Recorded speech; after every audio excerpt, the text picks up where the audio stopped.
Tungeitaka serikali ya Marekani mara moja iwakemee maseneta hao na ikanushe waziwazi kwamba kauli hiyo itabaki kuwa ni kauli yao binafsi ambayo kwetu sisi kama Watanzania imetuumiza sana, kwa sababu umoja tulionayo na mapenzi tulionayo kama Watanzania ni mkubwa, na kielelezo cha viongozi tuliopo hapa mbele ni kielelezo tosha kwamba Wakristo na Waislamu ni ndugu.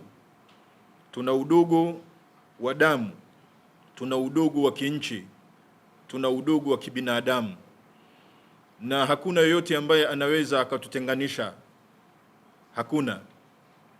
Kwa hiyo Wamarekani wamechelewa kutaka kutugombanisha kwa misingi ya udini, wamechelewa. Ni jambo ambalo haliwezekani. Tunawaomba waendelee kuiheshimu nchi yetu ambayo inatawaliwa kwa misingi ya sheria, kanuni na katiba. Waendelee kuheshimu serikali yetu, waendelee kuheshimu mamlaka yetu kama serikali ya Jamhuri ya Muungano wa Tanzania.